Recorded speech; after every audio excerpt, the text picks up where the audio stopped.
be? Guess. Burt Reynolds. No. Lyle Talbot. No, but you're getting warm. I give up. It's little old me. Well, what a surprise. Well, after all, we've only been married for 75 years. 76. And as long as you're standing up, you answer the door. I've been answering the door for 76 years. Oh, hi, kids. Mr. Garber? Good to see you. Hi. How are you? Mom. Hello, Julie. Hi, Mrs. Garber. Hello there. Mom, Dad, we have some exciting news to tell you. Yeah, maybe you folks better sit down. Uh-oh. Julie, you don't mean you... Right, Mom? Oh, that's wonderful.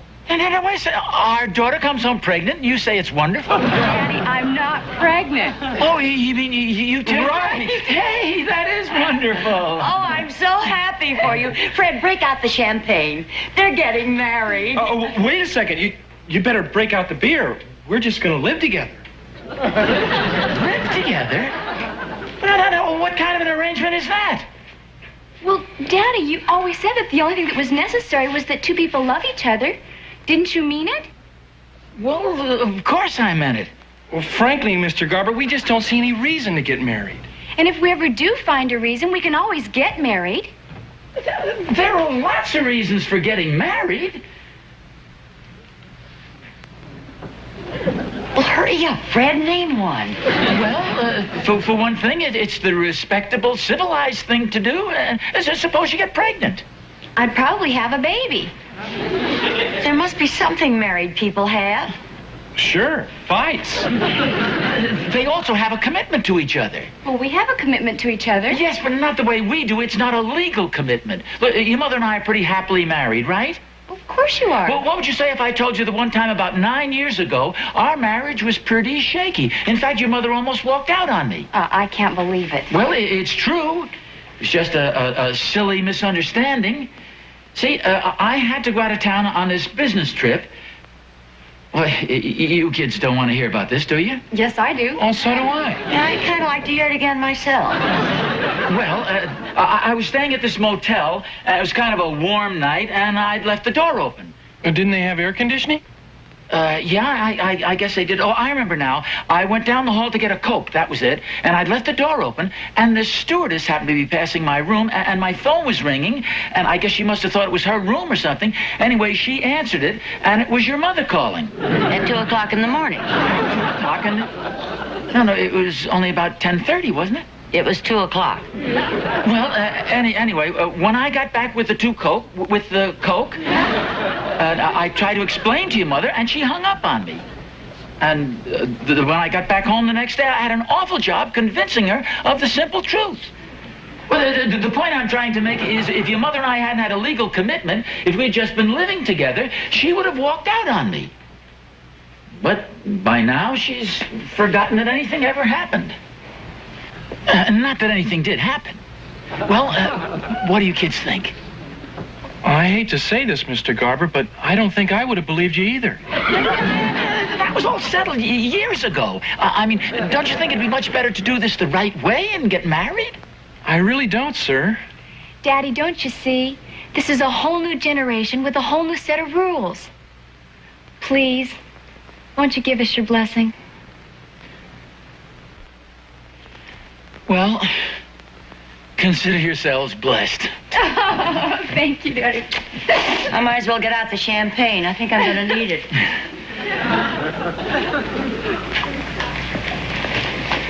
I see the stock market's up again. That's good news. Is it? What's the matter with you, anyway? You didn't say a word all through dinner. Now this big silent treatment. I'll tell you what's the matter with me. You don't think I really believe that cockamamie story of yours, do you?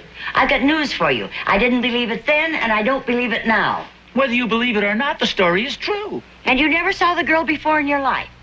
Never. She just happened to be walking by. Then how come she knew your name? We went all through this 9 years ago. The phone rang. She answered it. You said, "Is Mr. Garber there?" That's how she knew my name. Look, I can remember things too, you know. The phone rang, and she picked it up, and I said, "Is this Mr. Garber's room?" And she said, "It's for you, Fred."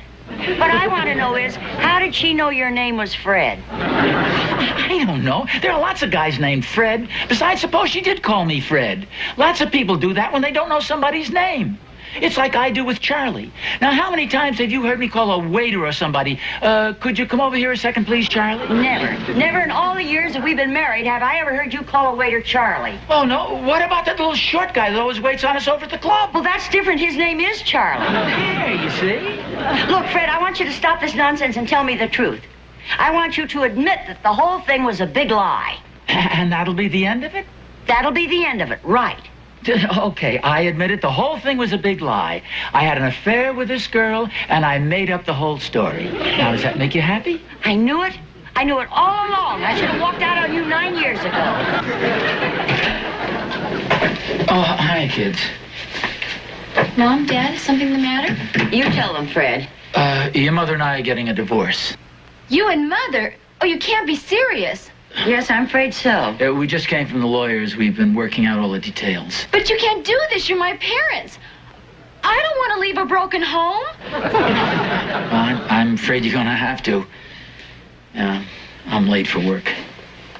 I have to go upstairs. I have a few things to attend to. Now, what about the TV set? Well, that's no problem. I'll take this one, and you can have the one upstairs in the bedroom. Well, this one's a color set. Well, yeah, I look at the sports events. All you look at is old Ronald Coleman movies. They're in black and white anyway. Hi, everybody. Great news. You can break out the champagne. Ken and I are married. Married? Well, we told you we could always do it if we decided.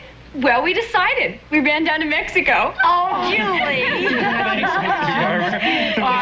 Baby's married. Well, we've got to do something about this. Well, for starters, I'm going to cry. Well, we can toast your marriage and our divorce. Kill two birds with one bottle. What made you do it? Well, there's lots of reasons for getting married. Yeah, for one thing, if there's a legal commitment, you'd think twice before walking out. Yeah, now if Ken tells me some big phony story about sitting up all night with some sick friend. Oh, wait a second now. I think you're forgetting the most important part of marriage. Trust and confidence. You know, it's just possible that he might be sitting up with a sick friend. If you love someone, you believe him. And even if you don't believe him, you forgive him. You mean the next day after you locked him out of his bedroom all night? Even if he is too lazy to walk upstairs and see that the door isn't locked. Do you have a feeling that this is a case of mission accomplished? Yeah, let's get out of here.